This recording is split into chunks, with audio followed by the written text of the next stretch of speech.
Hello everyone and welcome back to Pennsylvania. Also, happy early 4th of July. I'm Sarah Sherman, this is Anchor Point Passions, and today I wanted to talk to you about two different things that I would have changed at the London ASA. So I've been making a couple videos that are almost like a little mini series about the London ASA, how to train, what to pack while going to a 3D competition, and then during my little vlog of the London, Kentucky ASA, I even talked about a little mental game during that vlog. Now, if you want to, just for the sake of this video, because I want it to be short, if you want to see what I talked about during that vlog, mental game wise, because this is something that I would have changed during my game while I was shooting my first day round, you can go to that video. I will link it above. And basically I talk about how my mood on the range affected my score. But there are two other things that I would have changed while being at the ASA that I think would have improved my scores. Now, I am pleased to announce that I did finish 4th place. That's really great, especially since this was my first ever time shooting and competing in the women's bow hunter elite class. But at the same time, I'm a little upset that I didn't make the podium. And these are two things that I would suggest that probably would have bumped me up to the podium and are two things that you should be aware of going into your next 3D competition. And the first thing is to range manage.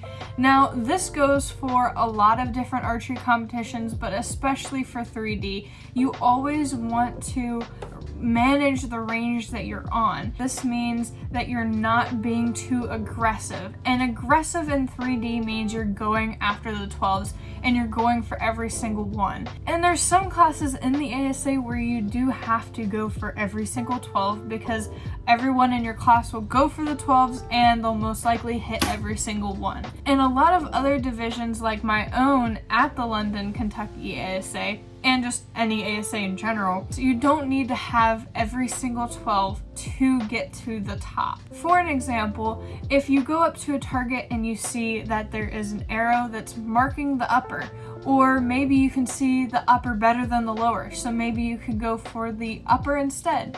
Or maybe on this particular target you can see the 10 ring really well, and so you know exactly where that 12 ring is going to be. In those cases, then it would probably be to your benefit to go for the 12.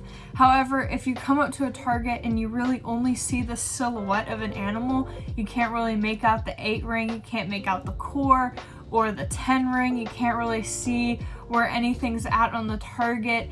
Maybe there's too many arrows that are just piled up in the 12 and you're not sure if you'd get bumped out if you went for it.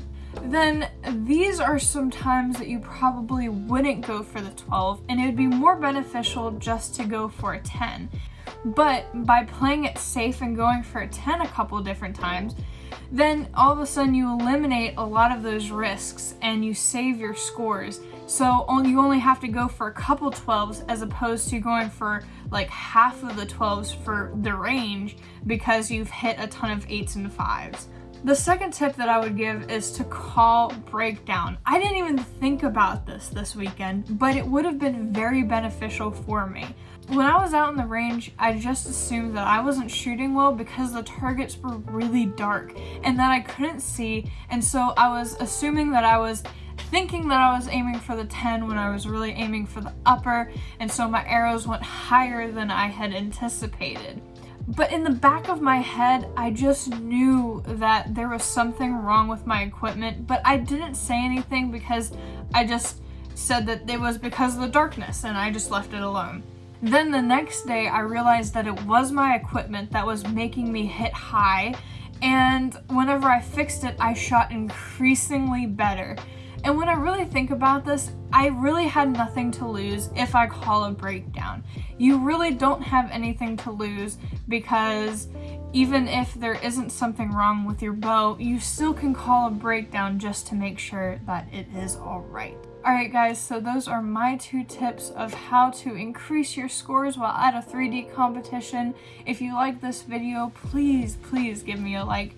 If you want to see more of my videos, or you thought you got value out of this video, that would be amazing. Please go down and click that subscribe button. And if you want to get notifications from the channel, please click the bell also. And I hope to see you in the next video.